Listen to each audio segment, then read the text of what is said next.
फिरायला गेल्याच नंतर हे असे कुठं नाही केले तर मग फिरण्यात काय मजा। श्रीशैल्यमला जात असताना कृष्णा नदीच्या किनारी थांबलो होतो आणि तिथं खूप मोठ्या प्रमाणात खेकडे होते। त्याला बघूनच भीती वाटत होती, पण एकदा हातामध्ये धरून बघायचा होता। या नदीच्या किनारी खूप लोक खेकडे आणि मासे पकडत होते आणि त्या नदीचं पाणी पण लय निर्मळ आहे। ते पकडल्याच नंतर डबल खाली ठेवून दिला।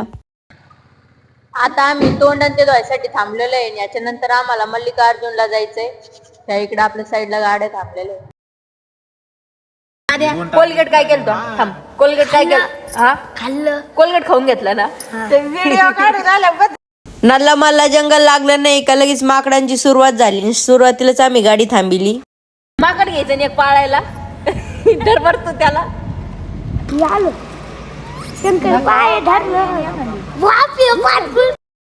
धर हातात दि डायरेक्ट धर धर धर एक दिना ए थांब ब्रेक धर अगवा चला आज द्या ना बस झालं आता अलीकडे कर ना एक दिना तू एकखटी देऊ राहिली सारी ठेव मी मला ठेवायला। खाली उतरल्याच नंतर माकडांचे पण भांडणं चालू झाले का कोणाकोण खावं कोणाकोण नाही। इथं येणाऱ्या प्रत्येक गाड्या त्यांना काही ना काही खायला टाकीत आहे, त्यामुळे गाडी दिसली का ते लगेच मागं लागते। काही माकडं तर खूप छोटे असते, काहींना खायला भेटत तर काहींना काहीच भेटत नाही। त्यांना एकदा खायला दाखवल्याच नंतर ते काय वापस घ्यायचं नाही, नाहीतर ते काय आपला पिछा सोडित नाही।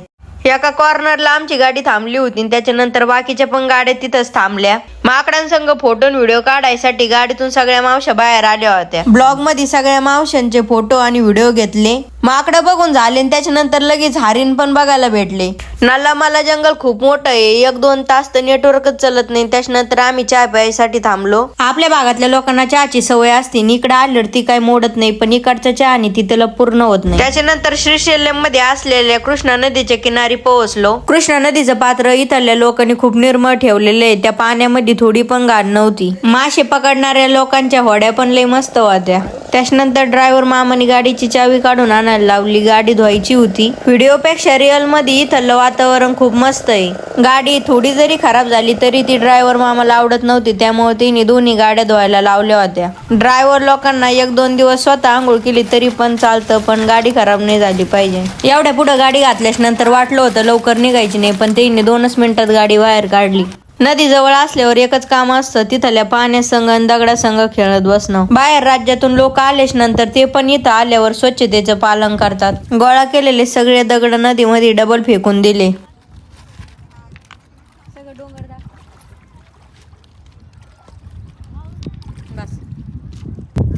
मी फक्त माझाच व्हिडिओ काढत बसले, त्याच्यानंतर मावशीन त्या म्हणल्या आम्हाला पण व्हिडिओ मध्ये घे।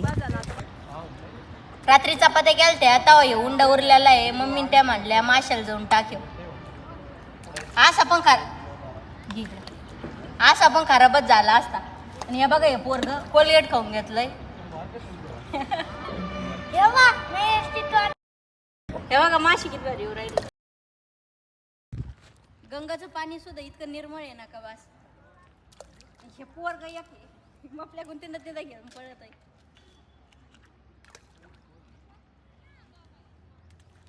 फेकून देण्यापेक्षा असं माशांना टाकीत जा।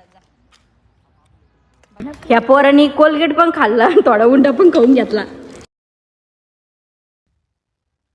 आता आम्ही श्रीशैल्यम मध्ये इथं नदीच्या ठिकाणी आलो होतो थांबायला, जेवण बिवण केलंय। हे आमच्या कार आहे आणि मामाच्या कारचा व्हिडिओ काढायचा आहे, त्यामुळे मी इथं कवच बसून राहिली। मामाने दोन्ही पण गाड्या नीट धुवून घेतल्या होत्या, त्यामुळे मामा म्हणे आपल्या गाड्यांचा व्हिडिओ काढ। ड्रायव्हर लोकांचं पहिलं प्रेम म्हणजे त्यांच्या गाड्या असतात, त्यांना स्वतःचे व्हिडिओ जरी नसले बनते तरी त्यांना गाड्यांचा व्हिडिओ बनवून लागत असतो। काढून झालाय आता आणि ते तिकडे आता पुढे गेलंय। चला आता श्रीशैल्यमचा व्हिडिओ बघू आणि ब्लॉगला सपोर्ट करा, पूर्ण ब्लॉग बघा। Bye bye. श्रीशैल्यम असो किंवा बालाजी, तिथं जायच्या टायमाला सगळ्या गाड्या चेक होतात। कृष्णा नदीच्या जवळ 2 ते 3 तास थांबल्याच नंतर आता आम्ही जाणार होतो श्रीशैल्यमला। श्रीशैल्यमला मोबाईल का अलाउड नाहीये, त्यामुळे तिथल्या क्लिपा खूप कमी येणार आहे। थँक्यू, तुम्ही सगळा ब्लॉग शेवटपर्यंत बघितला। असंच सपोर्ट राहू द्या आणि फॉलो करून घ्या। भेटू पुढच्या ब्लॉग मध्ये। Bye bye.